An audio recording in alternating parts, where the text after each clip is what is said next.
All right, well, this is Midwest Fish Finder, the first live fly tie, and I'm still having issues here. I went through all this, man. I'm pushing a really good bit rate, and I'm just not sure why the stream is not. I'm not getting a good stream status, so not sure. Hopefully, you guys are tuning in and able to see this without any type of interruption. So I'm gonna go ahead and talk about what we're going to do tonight. We're going to actually tie the frosty minnow, and just to show you what the frosty minnow looks like, this is the frosty minnow. Been fishing this pattern. I used to fish it a lot when I first started fly fishing, and it worked great. It was a great pattern, especially in the spring. And I just took it out of retirement, and this past week I had some really good success the um, with the frosty minnow and the chartreuse over white and the black over white. And I took Justin out on a guided trip, and he did really well. He actually caught a 17, two 15s, two 14s, two 10s, and so he did have some success on the frosty minnow. And what I want to talk about in general is that I'm not like some super fancy fly tyer. I tie out of necessity for most part, and it becomes I have to tie flies really quick. My life is a circus. I'm doing all types of things, and so I really need to be able to tie these really quick. So we'll talk about a few things. When do you tie and when don't you tie? For instance, there's a pattern called the tequila, or whatever you want to call it. This is it right here. Right? So this pattern for me, if I was to tie this, and I don't know even if I could tie this, to get all these legs like that straight, perpendicular to the hook, this could probably take 30, 40, 50 minutes for me. Now, this fly is a $3 fly. You go to Orvis and buy this fly for $3. So what you have to weigh, okay, should I spend 40 minutes tying this, or should I just go pay $3 and buy it off Orvis? These are things you have to weigh. However, the fly we're going to tie tonight, the frosty minnow, you can tie very, very quickly. And the great thing about it is you can knock out 12 of these when you get really good in an hour. And that's important to me because I'd rather be on the water. Like, here's my shirt. Because ninjas are too busy. And it should say because fly ninjas are too busy.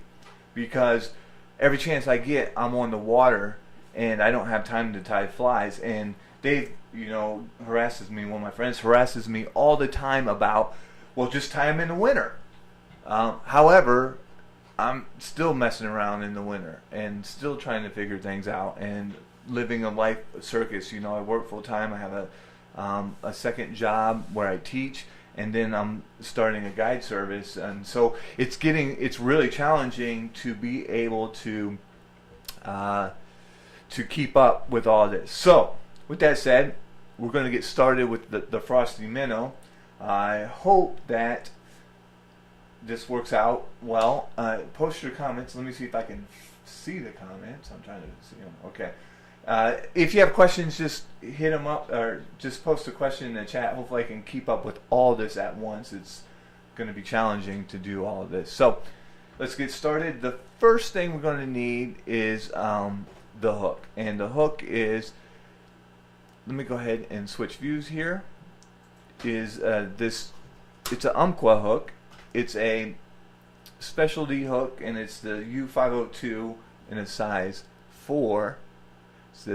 I think it's their bass hook. It's a great hook, and it's an affordable hook. So we're gonna grab a size 4 hook and go ahead and put that in the vise here.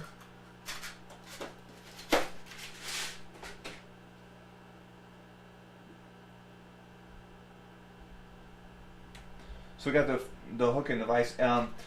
For the thread, we're going to tie a chartreuse over white, and this is just a variation of the Clouser. The good thing about this is that synthetic materials, they're cheap. The cost of this fly is maybe, I don't know, 50 cents per fly. So it hopefully is super affordable, easy to get the materials, and so with that said, I'm going to go ahead and put the thread down, and you're just going to wrap all the way back to the bar. The thread is chartreuse. Let me tighten this up a little bit here. Is chartreuse 210 denier. It's a Danville thread. So go ahead and put a thread base down. And like I said, I'm no fancy fly tyer. I have limited skills. The great thing about this fly, it's simple to tie and it's super effective. And that's, you get a lot of bang for your buck out of this fly right here. Now, one thing you can do is when you stop tying your thread, if you want to keep that from unraveling, you can just throw a half hitch in there. And that will keep your thread in place. So when you're changing directions and stuff, a lot of times you can just throw a half hitch in there. So let me go ahead and wrap. We're going to take the wraps back to the middle, just between the hook point and the eye. So you're going about the middle.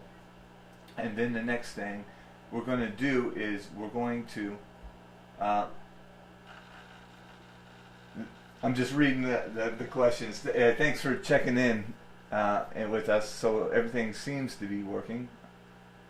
So good. What I use is these sparkle eyes. I got these things. They used to sell them on Orvis, but now you have to go other places, and I forget where I got them last. I want to say Jay Stockard.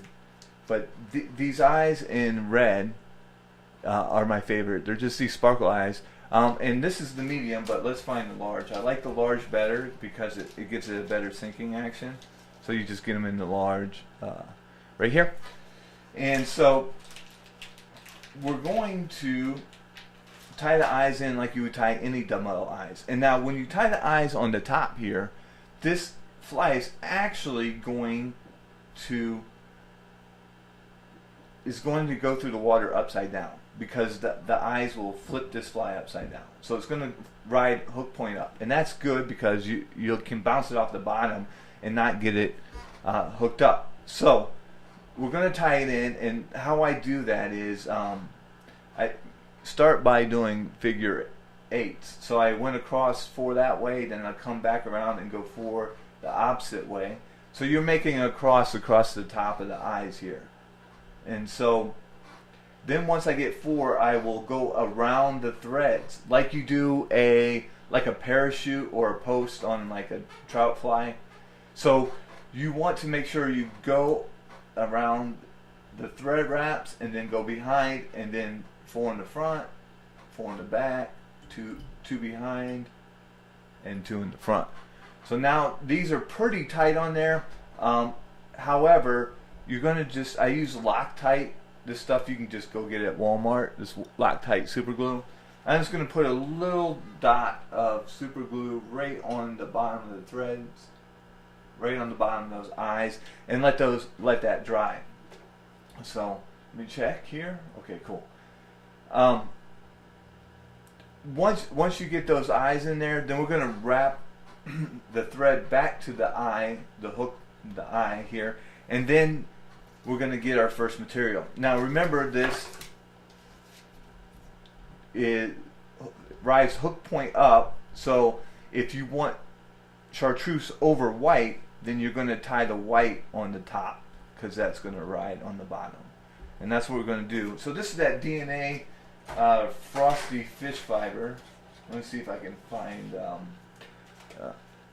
you could just, I think you can get this, I'm not sure, Orvis sells it maybe, or Jay Stockard.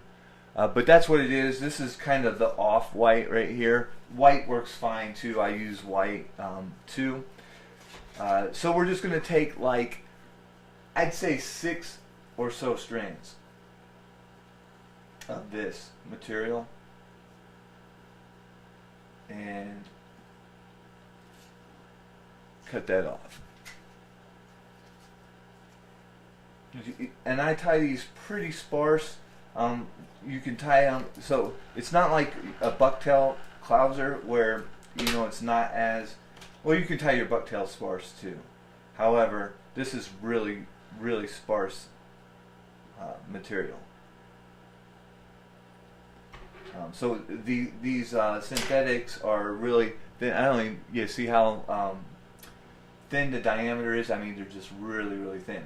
But once you get them, you want to stagger these because you want to taper off the back.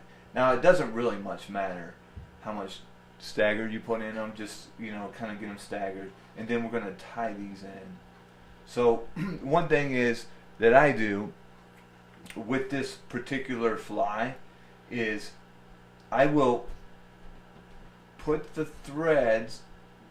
Put these on the side of the hook that's closest to me, and that because when you wrap over them, it's going to want to push them away from you. So if you put them on the side towards you and then catch them in, you've now bound those threads, those fibers in there, and then you can reposition them by grabbing them and then sliding them up to the top. Now I just pulled a little too far on that in that demonstration. So now I've got them bound. Let's do 2 wraps. Now they're on the top. Now at this point you can position them however you want to get some type of taper in the back. So if we want to taper, notice how these fibers are all different lengths back here. And that's what we want to do. So we're going to pull them both back, and you can slide this material back and forth to get the desired effect. And so I'm going to pull these back like this and then bind them in. So now I'm going to tie them in. And one thing you want to do when you get here, I take the thread and I pull back this way because I want to bind all the way underneath the eye there. So I pull back towards the hook point to get that bound under the eye. Now make sure you go under the eyes. You don't want to put a nasty wrap over the top of your head here. So if you do that, you get that thread wrap on top of there, and it just doesn't look as nice. Not that I'm into super pretty flies. I can't tie, there's guys that tie masterpieces that look incredible, but that's just not me. But I do take the time to kind of make my flies look as good as I can. Same thing here. When I bind this in the back, I'm going to pull the opposite way towards the front to tuck those fibers in under the eye, and then I'm just going to wrap back to about the hook point. So where that's hanging. Now go back towards the front, and I'll probably start working on my taper here. So I want to taper that off the back, and now you can take this material and fan it out, and you've got a nice little staggered you have staggered material back here that gives it kind of that cool look when it actually pulls together. So yeah, for sure I'll bring it up there. Mirror Lake for smallies and pike, then Drift Lake. Yeah, sounds good, man. We'll talk. I know you. I don't know how to pronounce your name, so I don't want to butcher your name, but I think it's Lubaka. So I know you and Justin are friends, so yeah, keep in touch through him and or whatever. Yeah, and we'll think about that. So,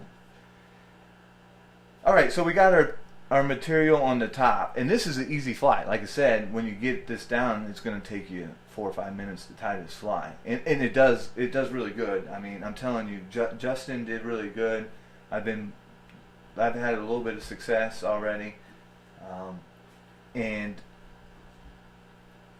now what we want to do is we want to turn the fly over because we're going to work our way back up towards right in front of the eye.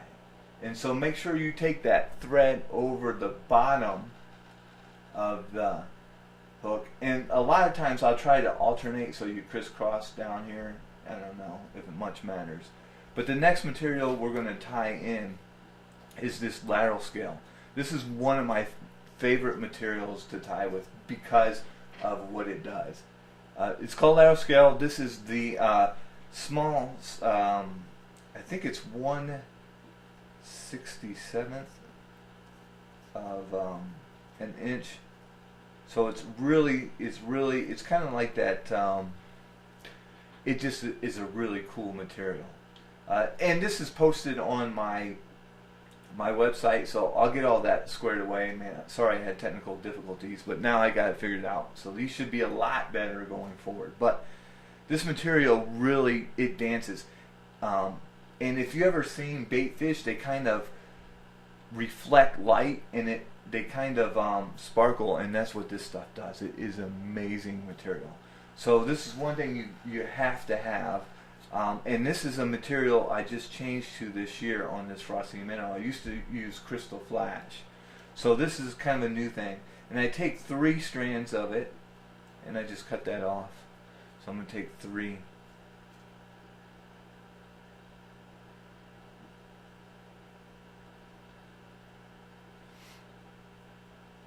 And you don't have to be precise. I mean, I count the 3 strands, 2, 3, 4, you know. Kind of works. I try to keep my flies the same. For some reason, if they work, they work. So then fold this in half, this material, and then we're going to cut it.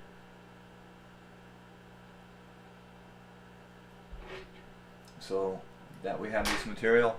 Now we have a bunch of strands of this lateral scale. We're going to tie that in. Now you're going to find the midway point, or just about the midway point. And we're going to tie that in the front. And the idea is that you want this to run straight down the middle.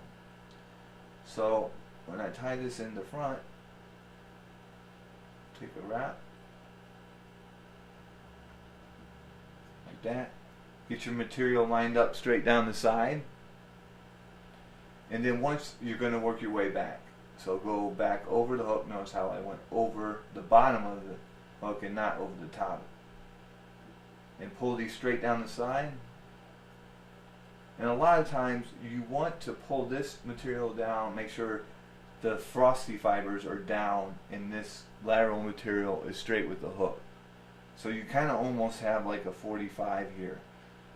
And that just gives you a better, a lie when it's, so this actually looks like the lateral line of the bait fish. So we have that there. Now what I do is I just flip this over, take these, go under and back. So I'll move my thread forward to the back of the eye here. And I'm going to take these under, back, and tie those in. Straight down the side. Now I have these lateral scales. Now check it out how it fills that in the middle. So that's kind of the middle body of the fly, and that's what it sparkles, especially if you got some clarity to your water. It really dances. So it's super awesome little fly, and it's so easy to tie, and it's such a great pattern. And it's nothing more than just a modified clouser. So now I just moved my thread all the way to the front, and we're going to pick our next color, and that's going to be chartreuse. And this right here, we're going to do the same thing, grab like 6 strands of this stuff. Keep it sparse. And 6, it's probably more like 10. Because these are so fine, these threads, but these fibers here. But you'll figure it out, and you'll get your own method.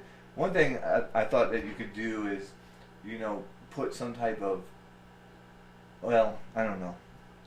But, take this fly, make it your own. Change something, add something, make it better, fish it, then let me know. Let me know that it's working and doing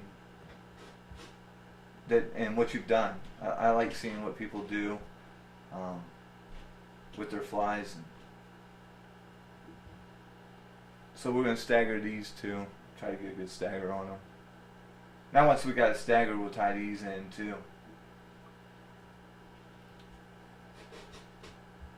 So I put those on the side closest of the hook, closest to me, so I can easily catch them and bind them in. And these ended up pulling to the top anyways. And what I do is I pull these up so that when I fold these back I can get my measurement. And I want this side slightly longer, the bottom set, so I'll just pull those until I get a good taper. Now I wish I would have had this camera up a little bit higher, so you're missing out on that part. But the same thing, same theory is, and you'll see when this lays back, that it has a taper to it.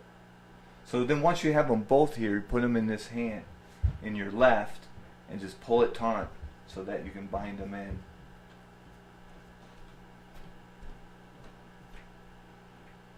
There's a stray trying to get away. Alright, so now that you have them in, I kind of like pull them forward. I like them to stick straight up. When they get in the water, they'll pull back. And then you just taper a head on here. So you can actually turn your fly over. And we can taper a nice head. Now I went a little bit far back with the eyes, a little bit farther than I normally do, but that's okay. Just a tiny bit. So you just taper, make a taper here until you get a cool little taper on the front.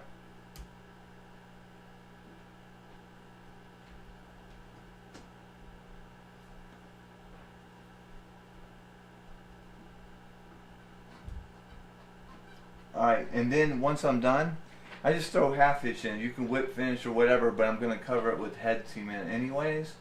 So half hitches, just throw a couple half hitches in. Seems to work pretty well. I don't really have durability issues with this fly. Typically I lose this fly a lot, just because I ended up throwing it into trees or whatnot. So then once you got 2 or 3 half hitches in, you're pretty much set. Some of these got a little bit long. You can trim them just a tiny bit.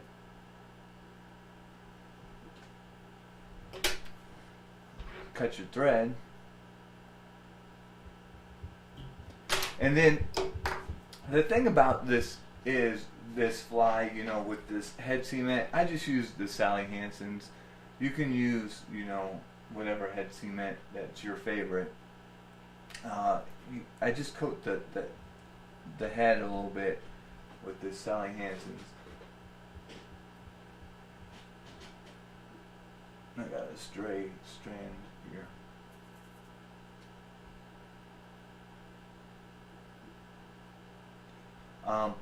There's a trick to, if you get like fraying on your thread, you can just hit it with some heat with a lighter and it'll get rid of all of that. However, I was able to pull it off, so we'll turn this, get the bottom really good.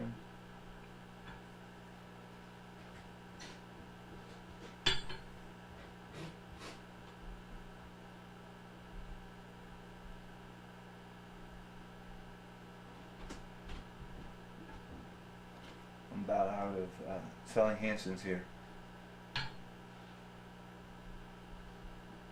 And that right there is the Frosty Minnow.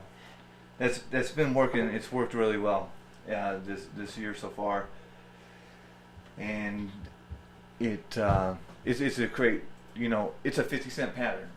5 minutes, 50-cent pattern, does really well, and you can't beat it. So hope you take this pattern. Hope you modify it, make it better. If you do modify it and you make it catch even more fish, let me know.